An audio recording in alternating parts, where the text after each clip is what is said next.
Hello students, in the previous video we were discussing about the key feature of Indian Constitution. In the previous video I told you the first feature, the federalism. And what is federalism and how the federalism impact in a democratic system. And the second feature of the Indian Constitution is parliamentary form of government.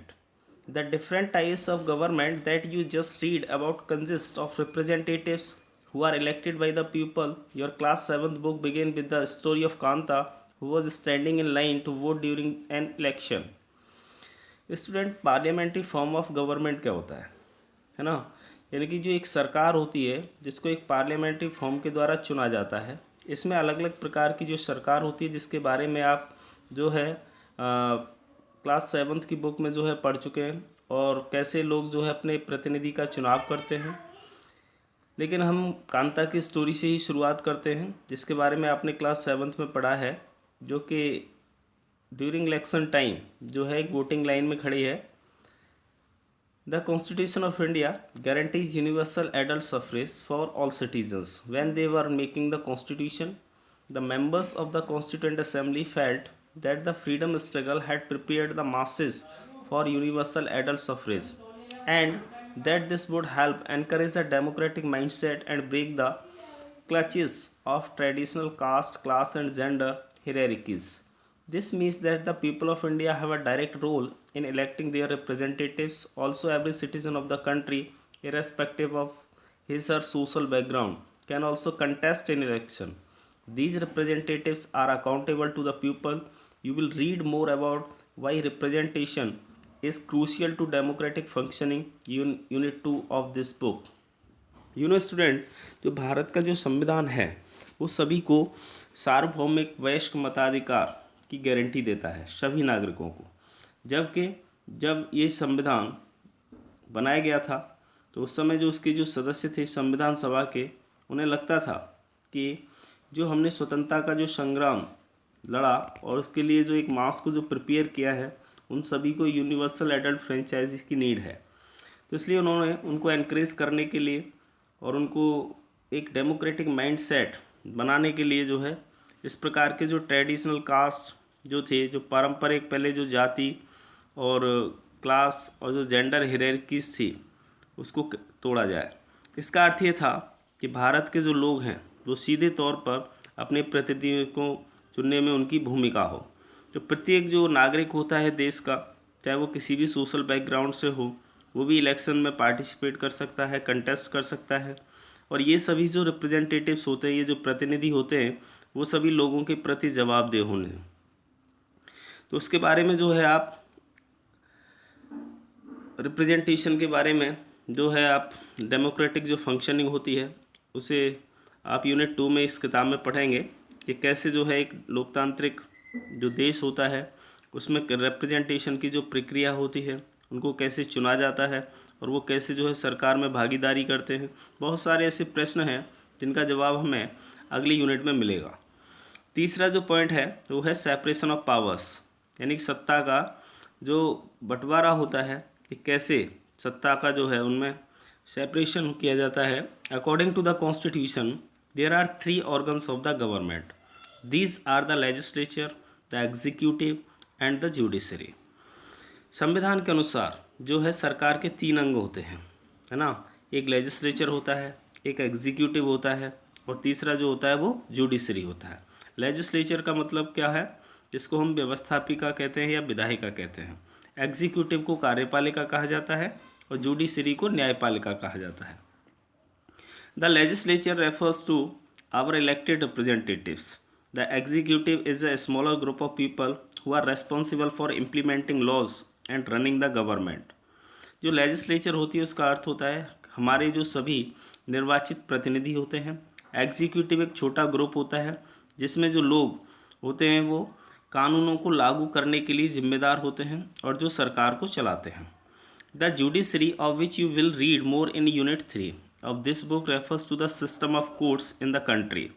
तीसरा जो organ होता है सरकार का जिसको हम न्यायपालिका कहते हैं, उसके बारे में आप जो है यूनिट 3 में विस्तार से पढ़ेंगे इस किताब के अंदर।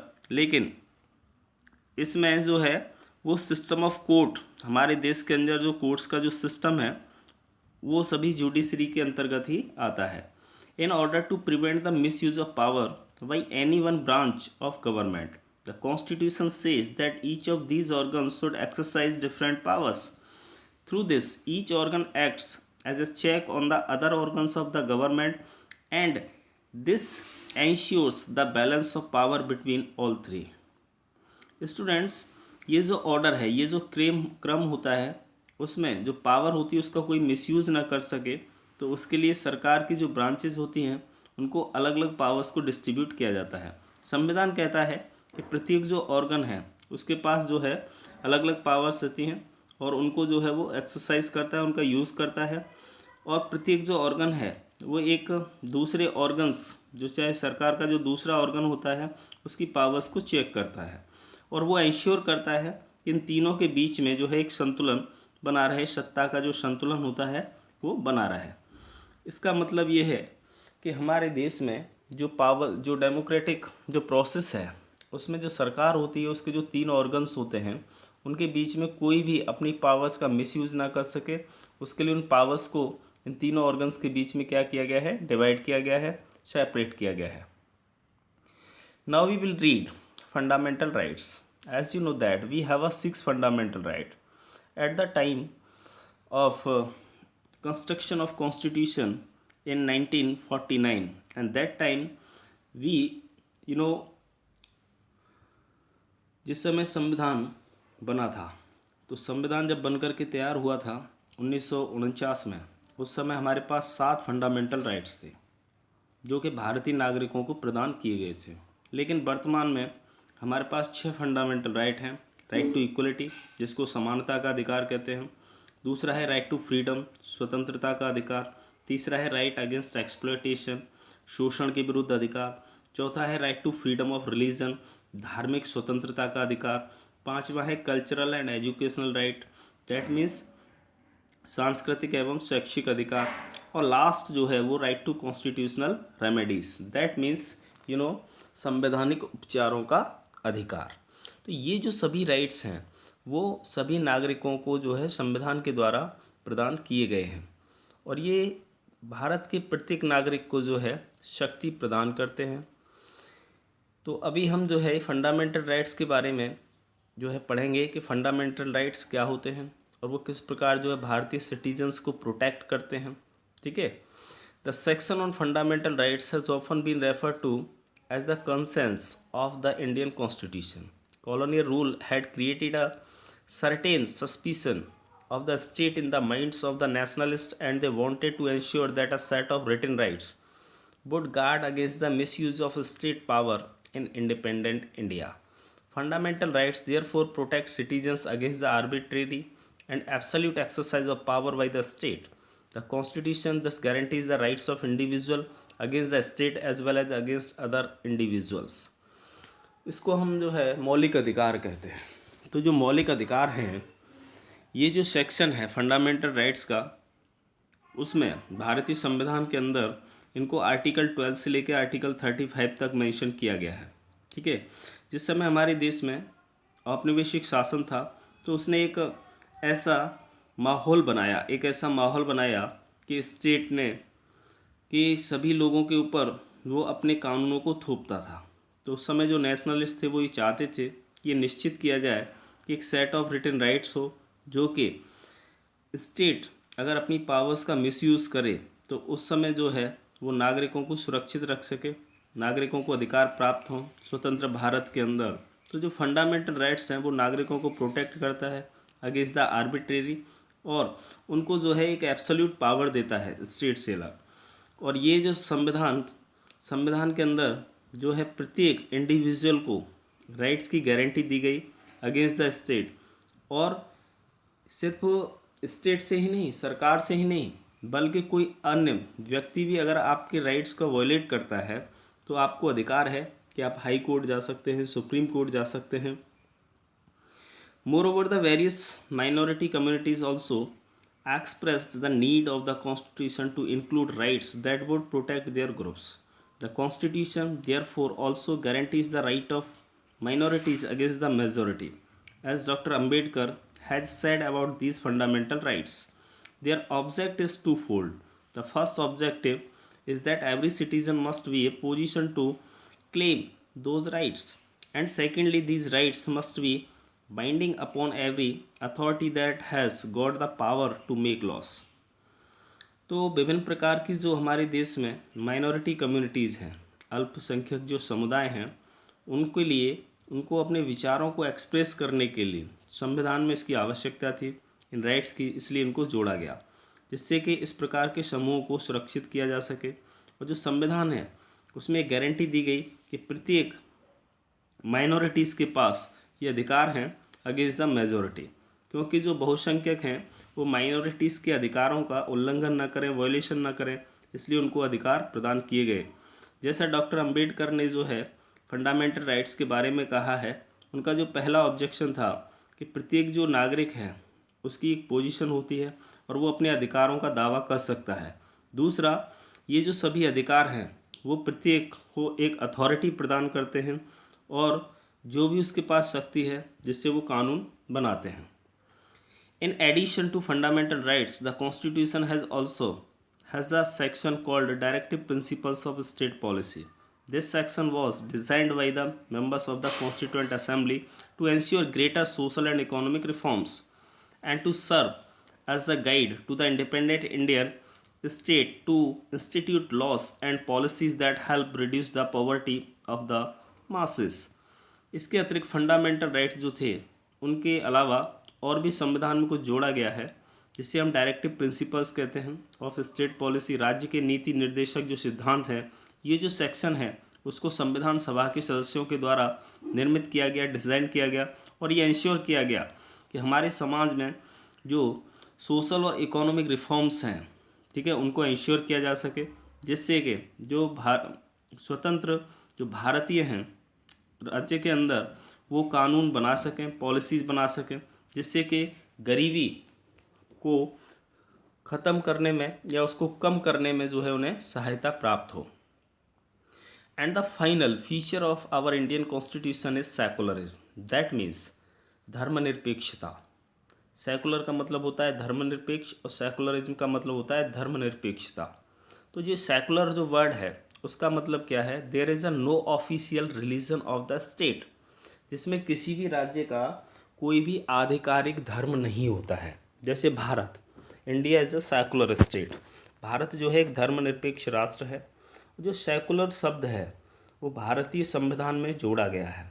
जब भारत का संविधान निर्मित हुआ था उस समय सेकुलर जो वर्ड था वो संविधान में नहीं था, लेकिन जो भारतीय संविधान की जो प्रस्तावना है, जो प्रीम्बल है, उसमें सेकुलर वर्ड को जो है 42वें संविधान संशोधन के माध्यम से 1976 में जोड़ा गया था।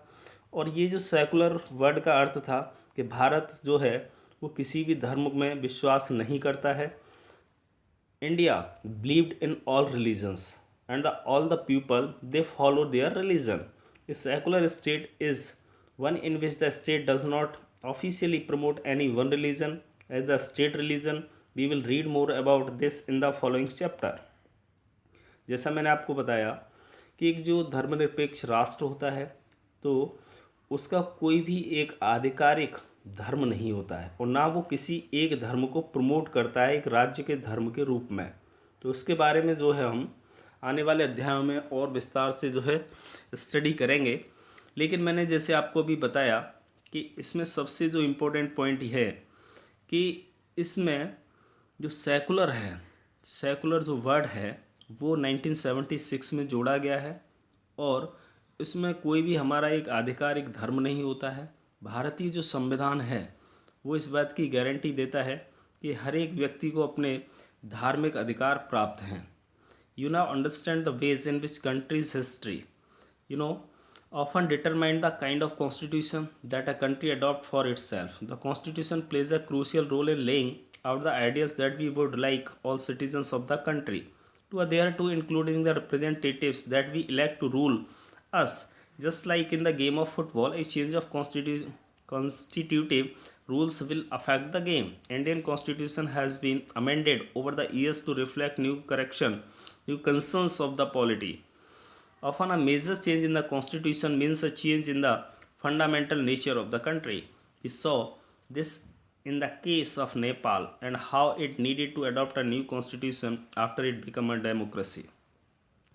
स्टूडेंट, जैसा आप समझ चुके हैं कि ऐसे बहुत सारे तरीके होते हैं देश में कि इतिहास में जो है इनमें संविधान के जो प्रकार हैं और कंट्री ने किस प्रकार से उसको अडॉप्ट किया, स्वीकृति प्रदान की।